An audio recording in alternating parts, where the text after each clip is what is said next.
You definitely have a friend in me, guys, because we are bringing back another Toy Story review for you guys today, leading up to the journey to Toy Story 4. So, let's get started.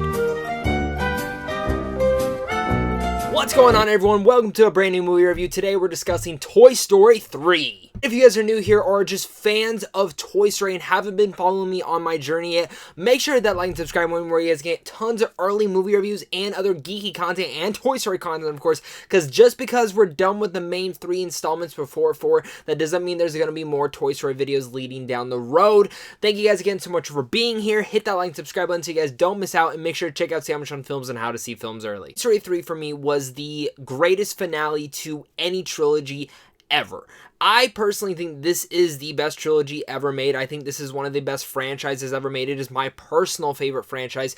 And for me, Toy Story 3 was everything that I wanted it to be and more. The thing about this film is that it was released like 11 years later from Toy Story 2, and it really fit the mold perfectly because this film is for people who were fans of Toy Story. You look back, when I had seen this Toy Story film, I was going into high school, almost college at this point. It's crazy because that's who this film was for. There, again, are those messages that fall into that forgottenness and being forgotten, but also growing up is a big aspect of this whole movie. Because Andy's going to college in this film, and the toys are wondering, who's going to play with us now? Where do we go? Are we just trash to be thrown away and forgotten about, or are we just supposed to go in the attic and wait for Andy to have kids of his own? Even though those are things that the toys are going about, they end up accidentally almost being thrown away, but then end up getting donated to Sunnyside Daycare, which on the off course looks fantastic from a point of view.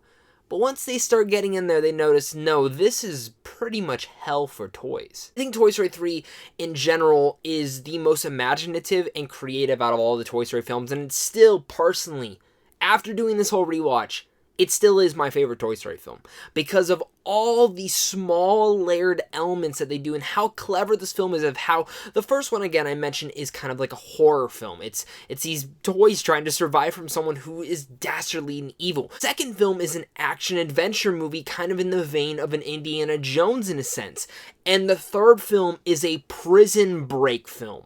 A prison break film. Really think about it. They're trying to escape this daycare, and they go through all these different motions to escape, and it is so clever that that's what the directors and the writers decided to take on with this Toy Story film. So if you're diving in more within Toy Story 3, again, it furthers out a lot more story arcs for our characters. Of course, Woody has always been the main protagonist out of all the toys, and it furthers him out. And one of the subtle lines that we see within here is his optimism that he always has for where he wants to go and just where his place should be. Should it be in the attic? Should it be with Andy at college? Or should it be with his main friends, the toys, and sticking them all together? That's kind of been the main theme, I think, through all the Toy Story films, is them all sticking together no matter through thick and thin. I think we see that, of course, is when he's lining them up earlier in the film and he's going off roll call. It's like, that's it. We're the last of it. And someone mentions Bo Peep, and you see him get sad, which gets me really excited for Toy Story 4 to see where that development of their relationship continues a little bit more. Of course, with Toy Story 3, again, it is such a creative film. It is so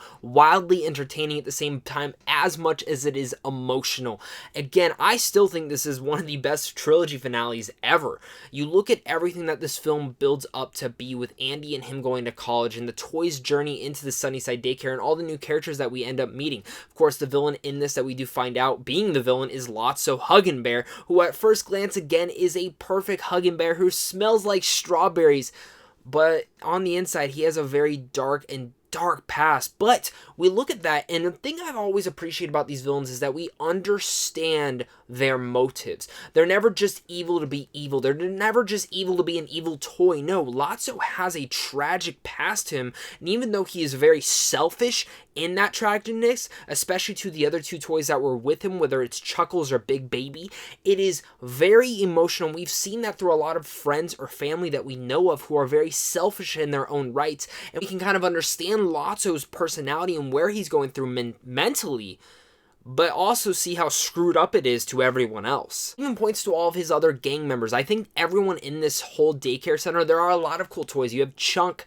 Twitch, Sparks, and even Ken, which I have to say, as I was watching this film, I'm like, Michael Keaton was perfect casting as Ken. The fact whoever decided to get Michael Keaton in as Ken should be given a round of applause, because he has some of the most phenomenal lines and some of the most hilarious moments throughout this film. Speaking of hilarious moments, the whole sequence with Buzz going into Spanish mode is hilarious as well. Plus, you have Mr. Potato Head getting put himself into a tortilla or a squash. There's a lot of fun moments within that. And again, that all goes back to this prison breakout type of film that the film elevates it to a whole nother level, and something that really just warms my heart with so much love and care. Plus, each and every character in here kind of gets a moment. And that's really one of my big worries about Toy Story 4 is the side characters not getting their moments, whether it's Mr. Potato Head, Mrs. Potato Head, Slinky, Ham, Rex. They're the core group that I've always fallen in love with, and I still hope that Toy Story 4 continues that, even though it looks like it's really just pushing on Buzz, Woody, and Bo Peep and Forky. Are still, of course,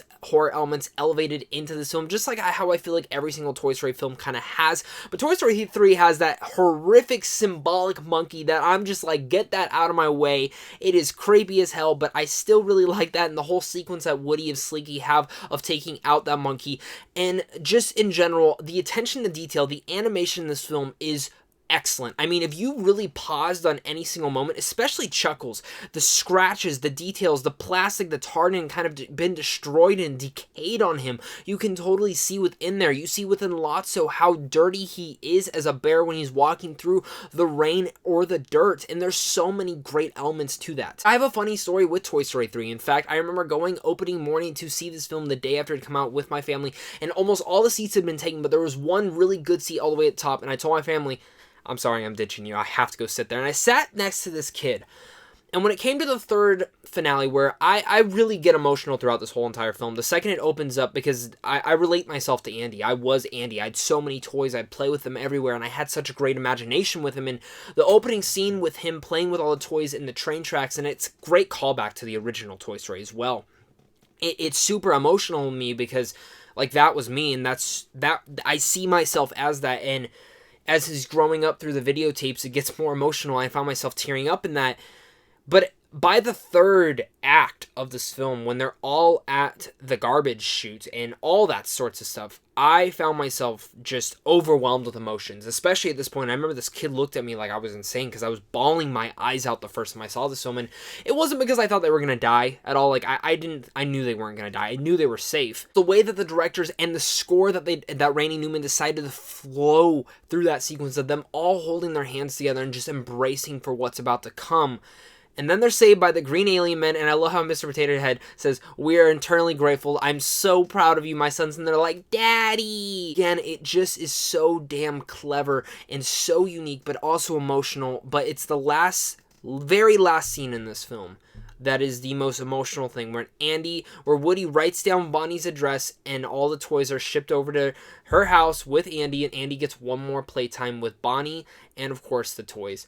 And it's just the score again in that sequence is excellent, but it's probably the most emotional scene in any film for me. Because as they're saying bye, so long, partner, they're waving goodbye. He's driving into the sunset, and they're just all there waving goodbye, going on to the next chapter of their life. Brings me to this, is that Toy Story 3 is an excellent conclusion to the series again. It's clever, it's unique, it's funny, it's super emotional, and every single time it gets to that ending, I am in tears, so many tears everywhere. It really is such a perfect trilogy in here. I know a lot of people have had the discussion, well, it's not really a trilogy anymore with the fourth one. Well, then you can't really call the original trilogy of Star Wars a trilogy too. Because for me, I can look at this fourth one as being two things. I think it's either an epilogue to the whole Toy Story story, if this truly is the very last one, or it's a new trilogy starting with Bonnie's character and her whole storyline. You know, that's how I kind of look at it. Those are the two ways I personally look at the whole franchise now. With all that said, though, I'm gonna give Toy Story 3 an A+. I think I wasn't going to give this film an A+. I mean, I've loved the whole franchise again, and I'm so excited about Toy Story 4, guys. Thank you guys again so much for watching this. Let me know what your favorite Toy Story film is down below, and of course, what your favorite moment is from Toy Story 3, and do look out for more Toy Story videos soon. Hit that like and subscribe button. Check out Sandwich on Films, and I'll make sure to see you guys soon. Stay classy.